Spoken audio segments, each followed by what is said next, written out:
Hey guys, what's going on? Welcome back to the channel. Today we're talking about R.E.P.O, and yes, that massive new update just landed.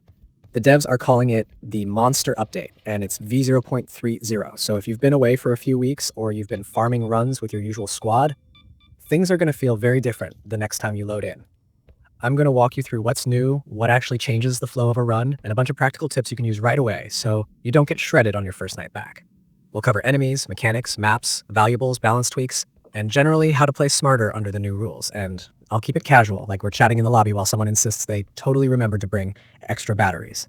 First, the big headline. 10 new enemies. 10. For a game that already thrived on unpredictable encounters and those guys moments over prox chat, this is a huge injection of chaos in a good way. What I love about the new roster is that it's not just more damage sponges, it's a set of behaviors that nudge you to rethink old habits. You know those routines you had where one person kites, one person yoinks the valuables, and two play forklift?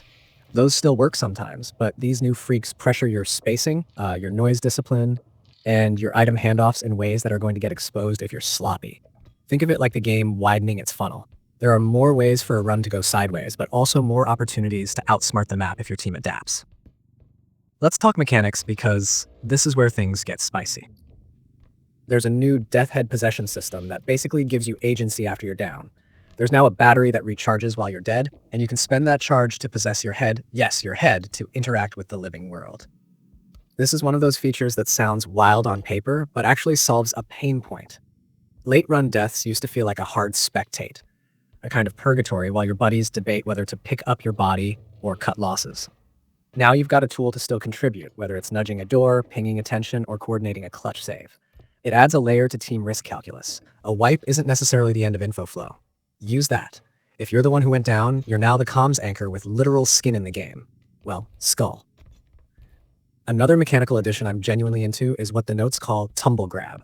While you're tumbled, you know that ragdoll slapstick we all pretend we don't laugh at? You can now grab objects, items, and weapons. I can already hear the clips in my head of someone tumbling through a hallway and still snatching a valuable mid-chaos like a gremlin with sticky fingers. This matters because the chaos moments are where runs are won or lost. Being able to salvage an item grab while you're off balance means fewer heartbreaking fumbles at extraction and more creative escapes. Pair that with the new upgrades, Death Head Battery and Tumble Climb, and there's a theme here. The game wants you to stay interactive even when you're disadvantaged. It rewards scrappy play. If you've ever yelled, I got it, oh no I don't, this is your season. Now maps and valuables. The Museum of Human Art wasn't just left alone, it's been expanded with a big batch of new rooms, which is perfect for groups who thought they had every corner memorized.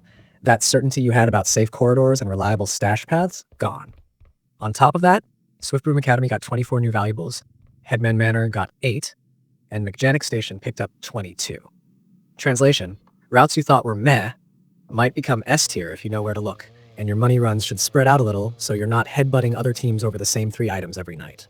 If your crew likes to specialize, one person does the map knowledge deep cuts while others focus on combat or extraction timing, this is their time to shine.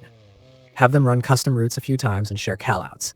A few extra seconds saved on safe paths often equals one more val bag in the drop, and that's the difference between nice run and we're buying everything in the shop.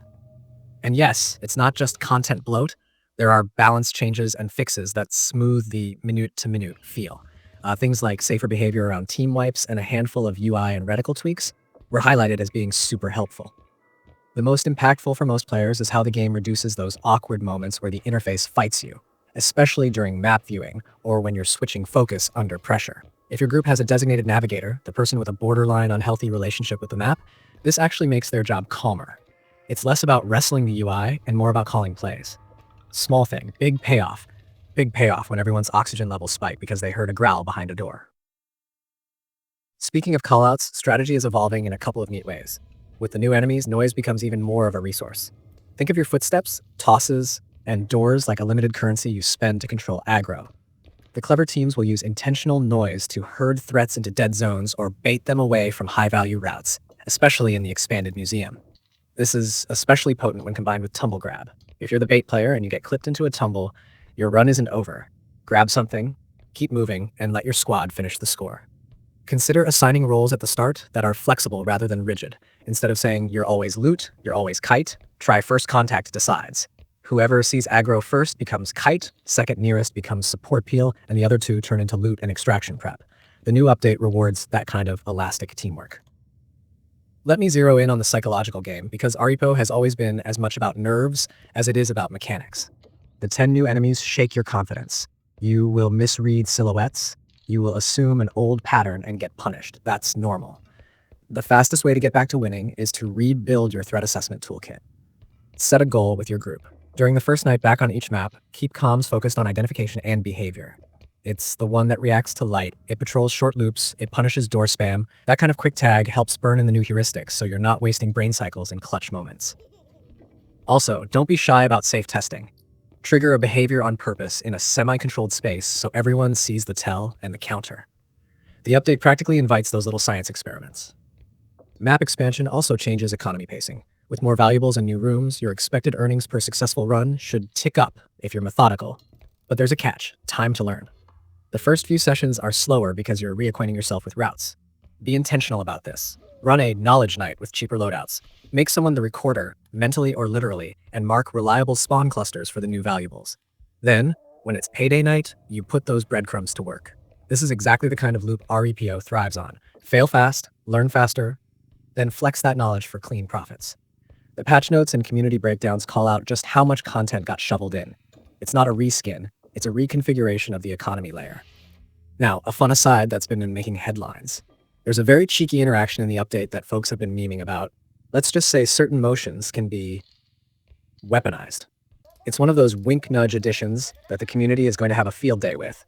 And there's even a free weekend going on to celebrate, which is a perfect opportunity to rope in a friend who's been insisting they'll get it next sale. If you're watching this the day it goes live, go try it and tell me in the comments whether it's actually practical or just hilarious. I'm leaning toward both, and I love that the devs have the confidence to be a little silly amid an otherwise tense game. Let's address newcomers for a second. If you're brand new and wondering whether this is a good jumping on point, oddly enough, yes. Big updates reset the meta and narrow the gap between veterans and first-timers. The game still has incredibly high player sentiment, and when a co-op title has that kind of vibe, onboarding is easier because randoms are more likely to be helpful than hostile. Jump into public lobbies during the free period, ask short, clear questions. What's our route? Who's kite? Who's carrying? And you'll be surprised how fast people loop you in. If you've got friends, even better. Start on Museum so you can experience the new rooms, then rotate to Academy and Station to chase the influx of valuables. Keep your loadouts light until you feel the patterns.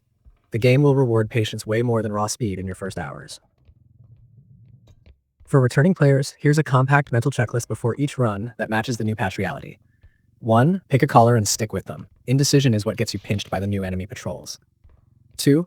Commit to one extraction plan and a single backup, not 3 half-baked ideas. 3. Bring a mix of utility that supports post-fall interaction, because that death battery possession mechanic is actually worth planning around.